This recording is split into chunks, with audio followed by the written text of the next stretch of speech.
Kembali lagi dengan Anime Nogi. Kali ini Mimin bakal melanjutkan alur cerita Gods Apocalypse, pertandingan yang kedua antara Prometheus melawan Sun Wukong. Cerita dimulai pasca kemenangan dari cucu lain atas Dewa Matahari Rahorakti. Rahorakti kini tertancap di atas hamparan duri tajam dalam sebuah pertukaran serangan yang bahkan tidak berlangsung selama 5 detik. Hanya segelintir petarung kuat seperti Morrigan, Shiva, Sun Wukong, Zuko, Zeus, Hermes, dan Indra yang benar-benar mampu menangkap apa yang baru saja terjadi di depan mata mereka. Cucu lain mendarat di tanah, sementara sebagian besar penonton para dewa sama sekali tidak bisa memahami apa yang barusan terjadi karena kecepatannya terlalu ekstrim. Jarl langsung menyatakan bahwa pertandingan selesai, membuat Bastet, Isis, dan Hathor panik melihat kondisi dari Rahorakti. Mereka menyadari Rahorakti masih hidup, meski tubuhnya sedikit bergetar. Lalu para pelayannya segera membawa Rahorakti ke ruang medis sebelum ia dikirim ke Niflheim. Sementara itu, tubuh dari cucu lain kembali ke bentuk normal. Ia berjalan meninggalkan arena menuju pintu keluar. Dengan gugup, Jarl meminta maaf karena terlambat menyatakan hasil pertarungan ini. Lalu secara resmi mengumumkan bahwa cucu lain sebagai pemenang dalam pertarungan ini. Para dewa terdiam total saat menghadapi hasil ini. Cucu lain justru mengejek mereka, menertawakan betapa sunyinya mereka sekarang. Padahal sebelumnya mereka ribut bukan main. Ia lalu memperingatkan para dewa agar tidak berpikir semuanya akan selalu berjalan sesuai keinginan mereka. Setelah tertawa mengejek wajah para dewa, Ares yang kesal berkata bahwa demigod atau manusia setengah dewa itu kurang ajar dan perlu diturunkan derajatnya. Zeus tetap diam, sementara Hermes mengingatkan bahwa demigod yang sama barusan saja mengalahkan Rahorakti. Hermes lalu memikirkan bentuk aneh yang diambil oleh cucu lain di akhir pertarungannya, dan Zeus menebak bahwa itu adalah sisi lain dari cucu lain. Lalu Zeus bertanya kepada putra-putranya, apakah mereka sempat melihat serangan terakhir tadi. Hermes mengaku melihatnya, meski nyaris tak tertangkap oleh matanya. Hermes menjelaskan bahwa bahkan jika Rahorakti berhasil menghindari lemparan pertama yang tidak bisa ditahan itu, masih ada rentetan serangan besar yang kembali menghantamnya. Sebuah serangan 2 tahap. Hermes menyebutnya sebagai jurus pasti mati, teknik yang sangat mengerikan.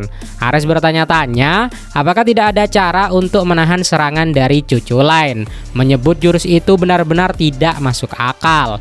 Itulah alasan cucu lain dijuluki sebagai si tak terkendali di antara para Outer Gods. Mengangkat tangan kirinya, cucu lain menatap duri-duri itu dan bertanya sampai kapan mereka akan terus berada di sana. Ia lalu memanggil Curuit untuk kembali. Seketika semua duri melesat menuju cucu lain, dan hal itu mengejutkan beberapa dewa. Meski sebelumnya telah hancur berkeping-keping, duri-duri itu menyatu kembali menjadi sebuah batang besar dengan ujung berpilin seperti semula. Saat cucu lain pergi, Jarl mengumumkan bahwa ia meninggalkan arena dengan senyum tanpa rasa takut. Sambil bertanya-tanya, misteri apa lagi yang disimpan oleh demigod itu? Tidak satupun suara pujian terdengar dari arena atas kemenangan dari cucu lain. Darah menyembur dari banyak lubang di tubuh Rahorakti saat ia dibawa ke ruang medis.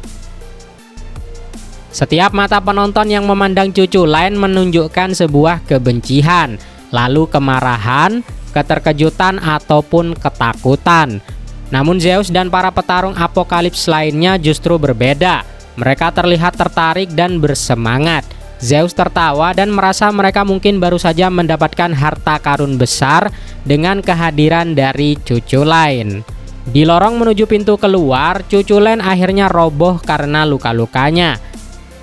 Lalu kembali ke arena. Para dewa tak percaya betapa hancurnya medan pertandingan hanya setelah 1 ronde saja. Meski begitu, sebagian merasa hal itu wajar karena ini adalah pertarungan 2 dewa, meskipun salah satunya hanyalah demigod atau manusia setengah dewa. Jarl mengumumkan akan ada jeda sebelum pertandingan kedua dimulai untuk memperbaiki arena.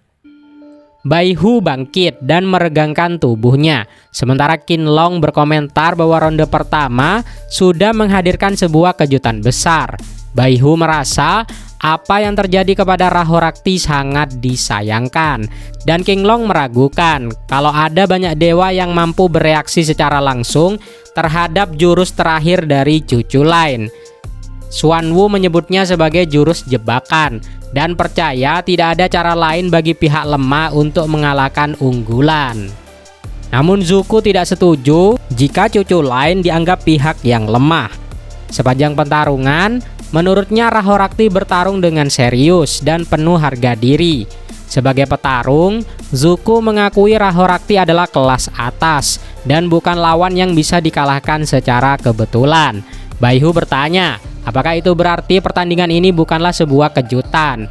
Dan Zuko menjawab bahwa mereka harus berhati-hati menghadapi kekuatan sejati dari cucu lain, terutama jurus terakhirnya.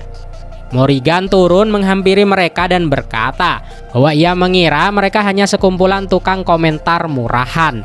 Tetapi setidaknya Zuko masih berbicara masuk akal. Zuko merasa terhormat dan bertanya apa yang ia bisa bantu kepada Morrigan. Morrigan menegaskan ia tidak datang untuk meminta apapun, hanya ingin memberi pelajaran singkat.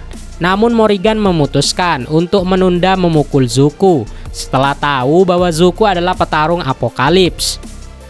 Baihu yang tahu reputasi dari Morrigan sebagai dewi terkuat berkeringat dingin dan merasakan tekanan yang mengerikan, di mana tekanan itu dipancarkan dari Morrigan yang hanya berdiri diam. Zuko tetap tenang, meminta maaf atas pendapat mereka dan menduga Morrigan tersinggung karena berasal dari tempat yang sama dengan cucu lain. Morrigan tertawa lalu dengan marah berkata, jika ada satu sosok yang ingin membunuh cucu lain di turnamen itu adalah dirinya. Dengan bekas luka di seluruh lengannya, Morrigan berkata bahwa ia harus membalas dendam kepada bocah itu, dan yang dimaksud adalah cucu lain. Zuko mencatat bahwa Morrigan berbicara seolah yakin cucu lain akan terus menang. Namun Morrigan menoleh dan berkata, ia tidak bermaksud begitu. Ia menegaskan bahwa ia akan membunuh cucu lain, entah ia terus melaju atau tidak. Sebelum pergi, Morrigan memberikan satu informasi terakhir kepada Zuko. Jurus terakhir cucu lain bernama Gaebulk. Jika tidak ada yang menemukan cara untuk mengatasinya, menurut Morrigan, cucu lain akan memenangkan seluruh turnamen ini dengan sangat mudah. Di sebuah ruangan rahasia, cucu lain terbangun di atas ranjang dengan tubuh penuh perban. Ia duduk dan bertanya di manakah ia berada, sambil melihat banyak ranjang lain di ruangan itu. Seseorang berkata bahwa ia sudah bangun, dan tanpa ragu cucu lain melempar ranjangnya ke arah suara itu. Pria tersebut menepis ranjang itu dengan satu tangannya dan berkomentar bahwa pemulihan cucu lain sangat mengesankan. Cucu lain melepas perban di wajahnya dan bertanya kepada pria itu siapakah dia.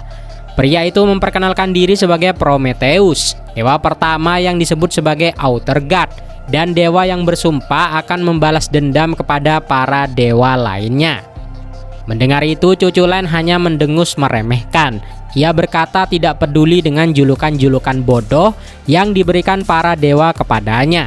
Baginya yang penting hanya satu, apakah lawannya kuat atau lemah, tidak lebih dari itu. Cucu lain hendak melayangkan pukulan ketika ia mendengar suara gonggongan. Ia menoleh dan melihat itu adalah Geis, anjing kesayangannya. Anjing itu melompat ke arah cucu lain dan menjilati wajahnya, membuat cucu lain meminta maaf karena pasti telah membuat Geis khawatir sebelumnya. Prometheus menimpali bahwa Geis memanglah sahabatnya dan mengatakan kalau cucu lain berutang banyak kepada Geis. Sehebat apapun pemulihannya, jika Geis tidak memberitahu Prometheus dan membawa dirinya ke tempat cucu lain saat roboh, tidak ada yang tahu bagaimanakah nasib cucu lain sekarang. Prometheus menegaskan bahwa luka-luka yang diderita cucu lain benar-benar berdampak buruk kepada tubuhnya. Mendengar itu, Cuculen menatap tubuhnya yang penuh dengan perban. Setelah memastikan nama dari Prometheus, ia berkata tidak peduli apa alasan Prometheus menyelamatkannya, dan ia juga tidak berniat bertanya kepada Prometheus. Sambil menggaruk kepalanya, Cuculen mengucapkan terima kasih dengan canggung, namun menambahkan bahwa ia tidak akan menahan diri jika harus bertarung melawannya di arena. Dan sesuatu itu dianggap Prometheus sebagai sikap yang kurang ajar. Setelah Prometheus mengantar Cuculen dan Geis keluar dari ruang medis rahasia, mereka menuju ke sebuah hutan. Ia memberi satu peringatan terakhir. Prometheus mengatakan bahwa jika Cuculen terus bertarung seperti itu, ia tidak akan mampu memenangkan Apokalips. Dan yang ia lihat, gaya bertarung dari Cuculen sama sekali tidak memedulikan kondisi tubuhnya. Seolah-olah ia maju ke medan perang dengan keinginan untuk mati. Meski ia menang di pertandingan pertama, Prometheus yakin suatu saat tubuh Cuculen akan menyerah. Cuculen mulai tersenyum lebar saat anjingnya Geis merengek khawatir. Ia mengelus Geis dan berterima kasih kepada Prometheus atas sarannya, namun berpura-pura tidak mendengarkannya. Sambil berjalan pergi, Cuculen berkata, setidaknya ia akan mengingat nama Prometheus dan berkomentar bahwa tidak semua dewa itu busuk. Prometheus membalas bahwa para demigod atau manusia setengah dewa memang tidak pernah mudah untuk dihadapi. Namun entah kenapa, ia selalu punya keterikatan aneh dengan para demigod. Seseorang mendekatinya dari belakang. Prometheus menoleh dan bertanya, apakah Herakles juga setuju? Lalu Herakles menyapa Prometheus sebagai sahabat lamanya. Keduanya menyilangkan lengan dan menandakan ikatan dari mereka. Di sebuah tebing, Prometheus mengatakan bahwa mereka berdua berada di posisi yang sulit. Ia mengaku tidak pernah meragukan Herakles akan terpilih sebagai salah satu dari 13 petarung Ragnarok. Namun Prometheus khawatir Ragnarok akan terlalu berat bagi Herakles karena ia harus melawan seorang manusia. Herakles menegaskan ia tidak akan goyah dan tidak akan menahan diri sedikit pun, bahkan melawan para manusia. Ia ingin bertarung dengan segenap kekuatannya dan menjalani pertarungan yang membanggakan sebagai wakil para dewa. Herakles menambahkan, jika pejuang manusia yang menghadapinya bertarung dengan tubuh dan jiwanya secara adil, maka itu justru akan menunjukkan pada para dewa betapa kuatnya dan hebatnya manusia. Prometheus berkata, Herakles memang tidak pernah berubah, selalu melakukan apa yang ia yakini benar tanpa keraguan. Sebaliknya, setiap kali Prometheus mencoba menyelamatkan umat manusia, ia selalu gagal dan tidak pernah tahu apa yang seharusnya ia lakukan. Ia merasa mereka sama sekali tidak mirip, namun Herakles menolak itu. Menurutnya, meski Prometheus selalu diliputi keraguan dan penderitaan, pada akhirnya ia tetap melakukan hal yang benar. Meski jalan yang mereka tempuh berbeda, tujuan mereka tetaplah sama. Itulah alasan mereka adalah sahabat dan menjadi rekan seperjuangan. Herakles mengelurkan tangannya, mengatakan bahwa memang begitulah sejak dulu. Prometheus menerima uluran tangan itu dan menyadari bahwa Herakles benar. Di Katedral Valhalla, Jarl meminta maaf atas penantian dan mulai memperkenalkan petarung di pertandingan kedua. Melangkah keluar dari pintu masuk dengan rantai menggantung di borgol pergelangan tangannya. Prometheus berterima kasih kepada Herakles karena telah mengusir keraguannya. Jarl menyatakan bahwa tidak berlebihan jika dikatakan apokalips ini terjadi karena petarung ini. Ia melanjutkan, sepanjang sejarah langit, petarung ini dikenal sebagai yang paling berdosa dan paling memberontak. Dia adalah Outer God pertama. Para dewa di tribun mengejeknya sebagai Titan bodoh. Ia mencuri api dari surga dan memberikannya kepada umat manusia. Jarl mempertanyakan apakah gunanya itu.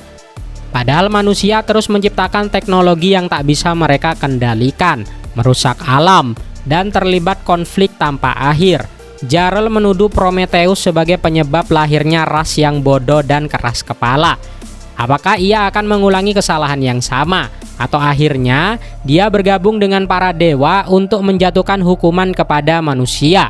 Dengan itu Jarl mengumumkan Outer God pertama ialah Prometheus. Ares mengatakan ia tidak menyukai Prometheus sama sekali.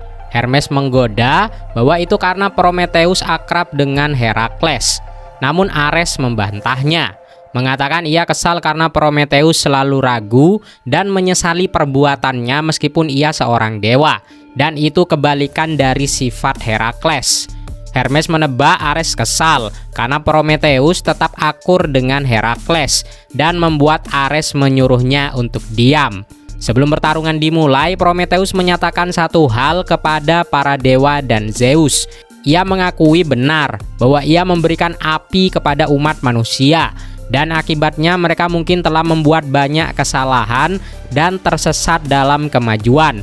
Namun ia bertanya, mengapa itu harus dipermasalahkan? Ia mendorong manusia untuk terus melangkah. Berapapun kesalahan yang harus mereka buat, ia berjanji akan menanggung semua hukuman atas nama mereka. Para dewa dan Ares terintimidasi, sementara Herakles tersenyum. Prometheus bersumpah akan menyelamatkan umat manusia berkali-kali jika perlu. Herakles mengatakan itulah Prometheus yang sebenarnya.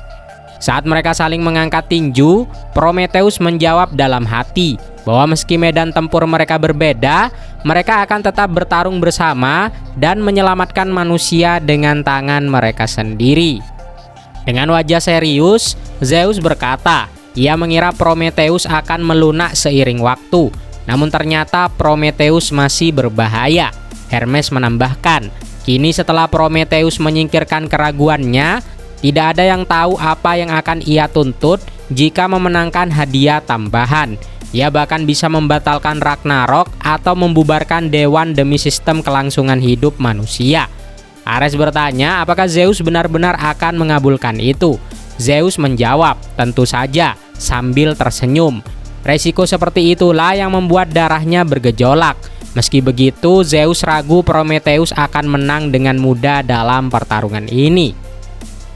Saat Jarl hendak memperkenalkan petarung berikutnya yang digadang-gadang sebagai favorit juara, Zeus berkata bahwa lawan Prometheus adalah orang itu.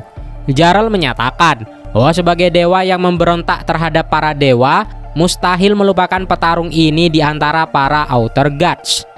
Di lorong masuk, dua pria menyuruh seorang kakak besar mereka segera keluar. Jarl bingung karena tak melihat siapapun. Sun Wukong menyuruh anak buahnya untuk diam, berkata para dewa pantas untuk menunggu. Ia mengaku hanya mengulur waktu saja, lalu berjalan santai ke arena tanpa peduli alur acaranya. Jarl menyatakan bahwa akhirnya ia muncul, pria yang tak bisa dikekang oleh siapapun. Dahulu, bahkan 100.000 pasukan langit pun tak mampu merampas kebebasannya. Neza tersenyum melihatnya. Taisang Lao Jun pun tidak terkejut. Jin Jiao dan Yin Zhao memakinya sebagai kera sialan, sementara Niu Mowang tertawa. Bahkan King Enma kesal karena pria itu tak berubah sedikit pun. Jarl menyatakan bahwa tak terhitung dewa, monster, raja iblis bahkan takdirnya sendiri gagal mengendalikan amukan pria ini. Sang penjahat terbesar di surga hanya ikut serta karena ia bosan. Saat ia melangkah ke panggung, Jarl mengumumkan sang Maharesi setara langit, Kitian Daseng, Sun Wukong.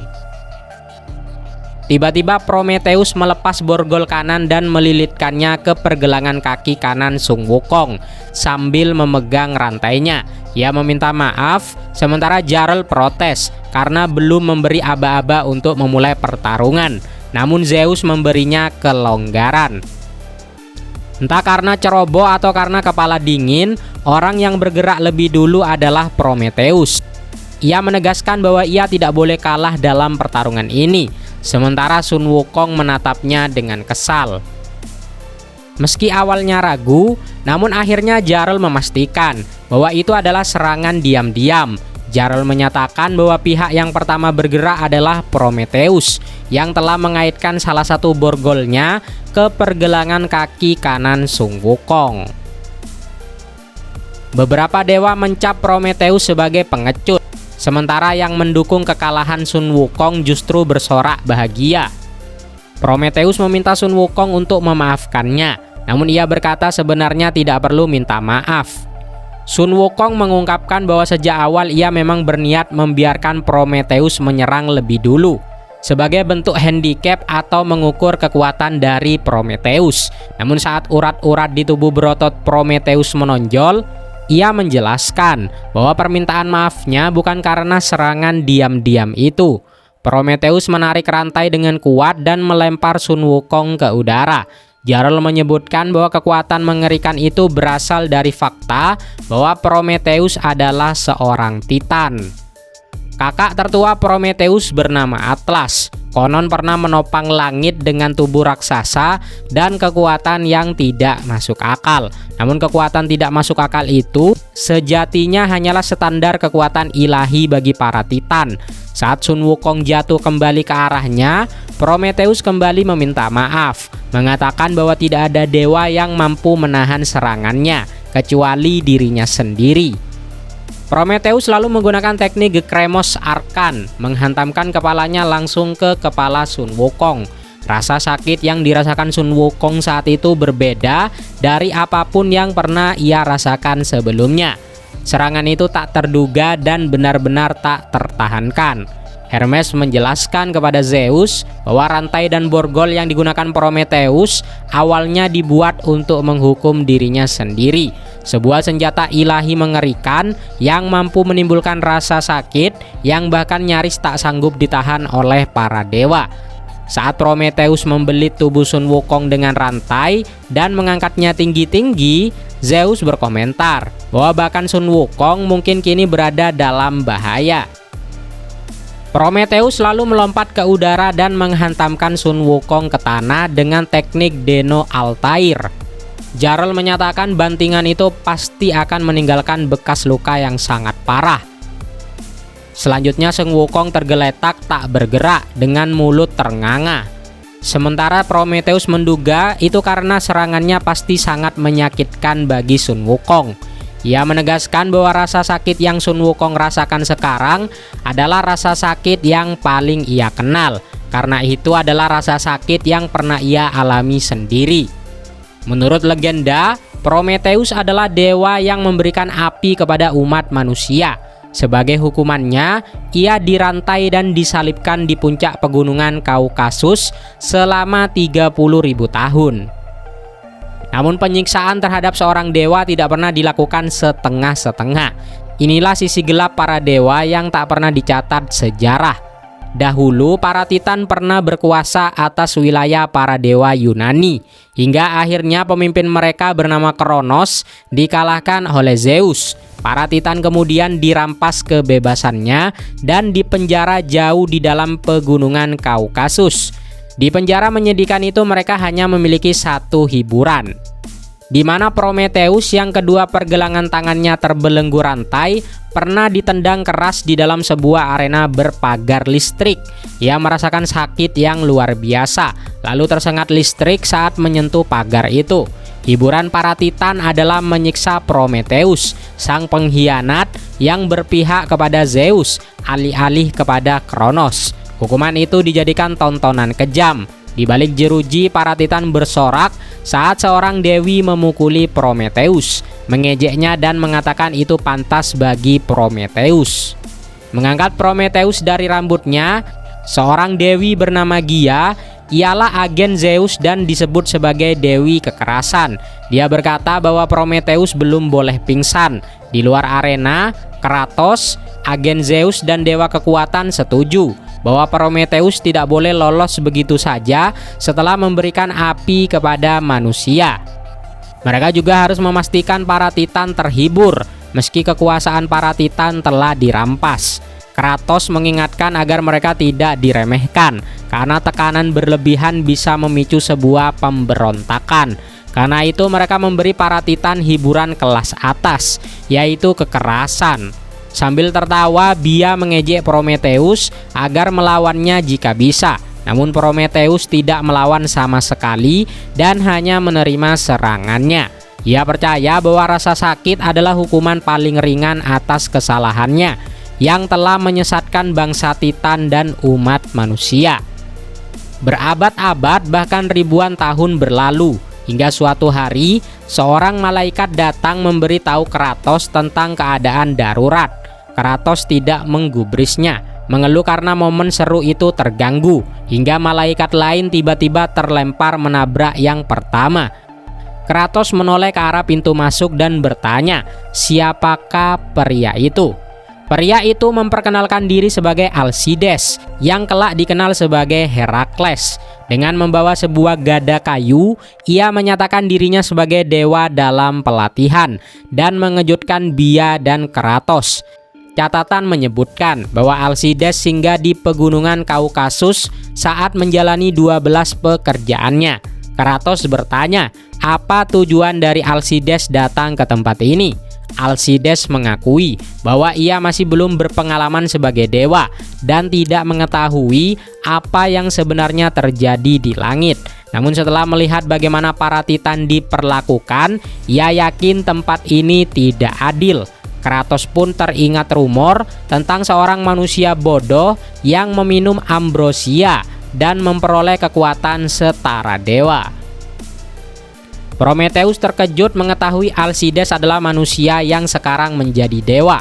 Bia memperingatkan Alcides bahwa tempat ini legal dan berada langsung di bawah perintah Zeus. Jika ia membuat keributan, dialah yang akan dihukum, ucap Bia. Namun Alcides menegaskan bahwa para dewa seharusnya menjadi simbol keadilan, bukan menindas yang lemah dan tunduk kepada yang kuat. Sebelum membenahi umat manusia, Alcides ingin mengajarkan para dewa tentang arti keadilan. Alcides mengangkat gadanya, lalu menyatakan akan membebaskan para Titan. Lalu secara resmi memberi saran kepada Zeus agar perlakuan kepada para Titan bisa mereka perbaiki. Saat Bia menyerang Alcides, pergelangan tangan kanannya tiba-tiba terjerat salah satu borgol Prometheus. Prometheus menyuruh Alcides untuk pergi dan fokus kepada misinya, yaitu membebaskan para Titan. Kratos terkejut melihat Prometheus bebas dari rantainya. Prometheus menjelaskan bahwa rantai itu adalah senjata ilahi khusus bernama Akantha yang ia minta kepada Zeus sebagai hukumannya. Ia sebenarnya bisa melepasnya kapan saja. Selama ini ia mengira akan menjalani hidupnya dalam hukuman, hingga Alcides menarik perhatiannya. Dengan marah, Bia mencoba memukul Prometheus, namun Prometheus menangkap tinjunya. Seketika Bia merasakan rasa sakit yang tak terbayangkan. Prometheus menjelaskan bahwa siapapun yang terjerat Akantha akan merasakan seluruh rasa sakitnya sendiri dan dilipat gandakan ratusan kali. Bia tak percaya Prometheus sanggup menahan rasa sakit sebesar itu. Lalu Bia mencoba menyerangnya lagi. Namun Prometheus menghantam kepalanya dan rasa sakit itu langsung mengirim Bia ke Niflheim. Dewa biasa akan hancur secara mental oleh rasa sakit seperti itu. Namun Prometheus mampu menahannya selama 30.000 tahun. Hal itu terjadi bukan karena ketahanan Titan semata, melainkan karena kekuatan mentalnya yang luar biasa. Kembali ke masa kini, saat Sun Wukong bangkit, Prometheus berkata bahwa ia memang belum bisa menebus semua dosanya. Namun untuk saat ini ia akan membuat Sun Wukong merasakan rasa sakit yang telah lama ia alami, hingga Sun Wukong menyerah akan keadaan itu. Prometheus mengancam akan terus melakukannya selama ribuan, bahkan puluhan ribu tahun jika perlu. Setelah membelit tubuh Sun Wukong dengan rantai Akantha, Prometheus menariknya ke depan lalu menghantamnya dengan ayunan lengan kanan. Sorak-sorai para dewa pun menggema dan Jarl berseru. Saat melawan Sun Wukong, Prometheus benar-benar mendominasi sepanjang pertarungan. Melihat Sun Wukong tergeletak lemas bersandar kepada puing-puing, Prometheus justru berpikir bahwa Jarl keliru. Baginya ini belum bisa disebut sebagai dominasi. Walaupun seharusnya tak ada yang mampu bertahan dari serangannya. Meski Sun Wukong telah menerima begitu banyak rasa sakit, Sun Wukong masih belum dikirim ke Niflheim. Prometheus tersenyum. Sun Wukong memang layak menyandang gelarnya. sangkara agung yang setara dengan langit. Saat Sun Wukong kembali berdiri, terungkaplah jati dirinya sebagai yang tak terhancurkan di antara para Outer Gods. Dalam salah satu dari 4 novel klasik Tiongkok berjudul Perjalanan ke Barat, Sun Wukong pernah menghapus namanya sendiri dari kitab Yama milik Raja Enma. Ia juga memakan buah keabadian yang memberinya daya hidup tanpa batas. Bahkan sebuah pil emas, yaitu obat keabadian tertinggi racikan Taisang Lao Jun, ia habiskan tanpa sisa. Dengan semua itu, Sun Wukong yang lahir dari bongkahan batu di puncak gunung Huaguo, tepatnya di negeri Aolai, memperoleh tubuh yang benar-benar tak bisa dihancurkan. Sambil tersenyum, Sun Wukong tertawa terbahak-bahak, membuat 2 sahabatnya merasa cemas. Menutup wajahnya dengan tangan kiri, ia menghela nafas dan berkata sudah sangat lama sejak terakhir kali ia merasakan hal sebaik ini. Yang ia maksud adalah sebuah rasa sakit. Katanya rasa sakit itu sedikit mengingatkannya kepada masa lalu. Karena itu Sun Wukong memutuskan untuk membalasnya sebagai ucapan terima kasih. Tiba-tiba sebuah tongkat sudah berada di tangan kirinya. Prometheus, Jarl, dan para dewa terkejut. Mereka bertanya-tanya dari mana benda itu muncul. Prometheus sempat melihatnya. Sun Wukong menarik tongkat itu dari telinga kirinya. Awalnya sekecil jarum, lalu membesar seketika. Namun itu belum hal yang paling mengejutkan. Jarl pun berteriak bahwa itu adalah senjata khas Kitian Daseng bernama Ruyi Jinggubang. Ares berkeringat, bertanya kepada Hermes apakah ia merasakan hal yang sama dengan dirinya. Hermes mengangguk, lalu menjelaskan bahwa Ruyi Jinggubang ditempa oleh Taisang Lao Jun dari besi ilahi dengan berat 13.500 kati atau sekitar 8 ton. Tongkat itu bisa mengecil dan membesar sesuka hati. Namun Hermes juga menyadari ada sesuatu yang berbeda. Saat Sun Wukong mengeluarkan Ruyi Jinggubang, terpancar suasana yang aneh dan menekan. Herakles pun memperingatkan Prometheus agar berhati-hati. Hermes menduga kemampuan tongkat itu bukan sekedar soal berat atau ukurannya, namun ada kekuatan lain yang bekerja. Bersiap menyerang, Sun Wukong awalnya berniat memakai 5% kekuatannya, lalu dia berubah pikiran menjadi 15%. Ia berkata kepada Prometheus bahwa tidak banyak lawan yang layak menerima kekuatan 15%-nya. Merasakan aura yang tak biasa itu, Prometheus segera mengambil keputusan cepat untuk menjauh dari jarak serang dan melompat mundur. Namun Sun Wukong memanjangkan tongkatnya dan tetap menghantam dada Prometheus. Di hadapan Ruyi Jinggubang, jarak serang tidak lagi berarti. Sun Wukong langsung mengaktifkan Si Fang Weili. Seketika Prometheus merasa seolah berada di pegunungan luas, berhadapan dengan asura raksasa berkepala 3 dan berlengan 4. Bahkan lebih besar dari gunung-gunung itu sendiri. Makhluk itu mengayunkan pedangnya dan menghantam Prometheus hingga terpental ke udara. Tubuh Titan itu berlumuran darah. Saat masih melayang, Prometheus dikepung oleh dewa-dewa kecil yang terus menyerangnya. Lalu muncul sosok Buddha raksasa yang menghantamnya dengan satu telapak tangan. "Apa kau sudah merasakannya?" tanya Sun Wukong sambil menatap Prometheus yang kini tertancap parah di sebuah dinding arena. Sun Wukong menyebut itu sebagai balasan atas apa yang telah diterimanya dari serangan Prometheus. Semua orang terdiam, bertanya-tanya apa yang sebenarnya terjadi. Ares pun panik, mengaku tak mengerti sama sekali meski ia menyaksikan semuanya dari awal.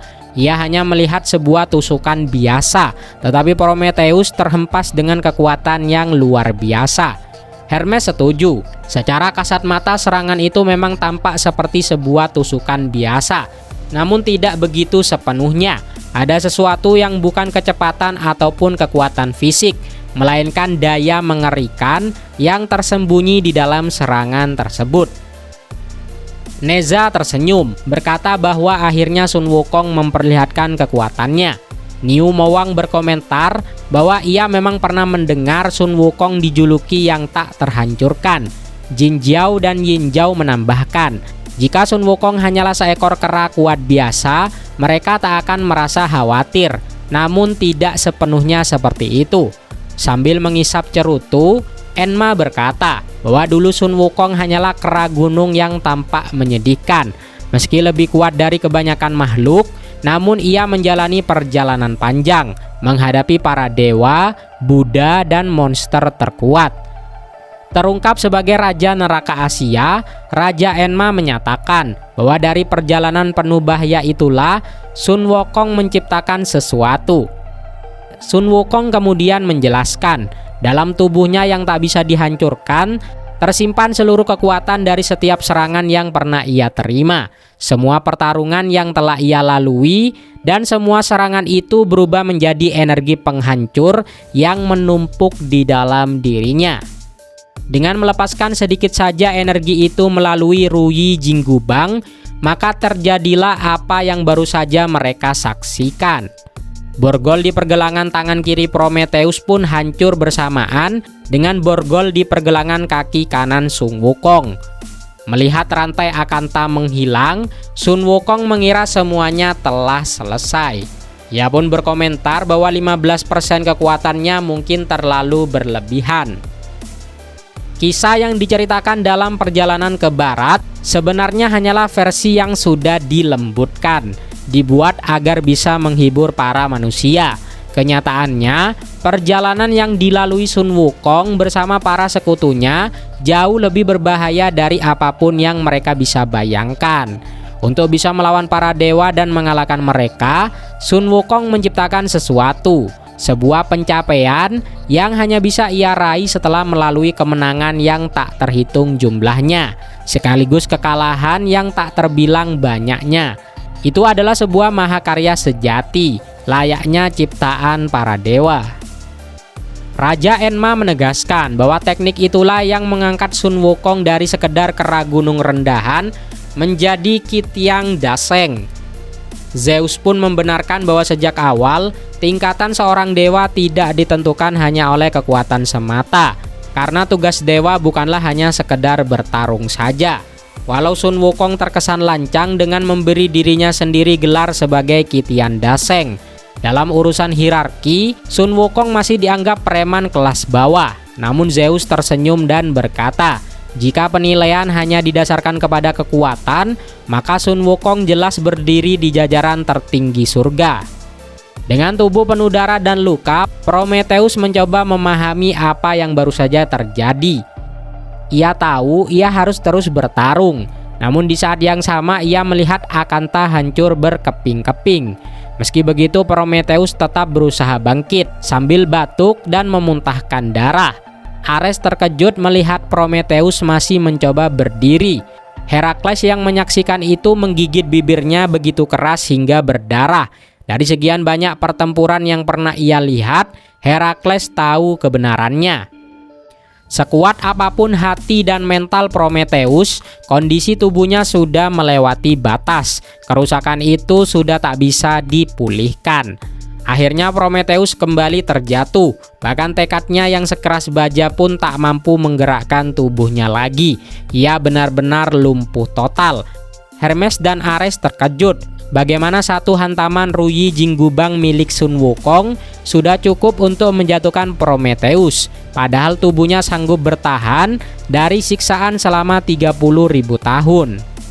Menyaksikan hal itu, Ahura Mazda yang dijuluki sebagai yang tidak seimbang di antara para Outer God teringat bahwa Sun Wukong dikenal sebagai yang tak terhancurkan.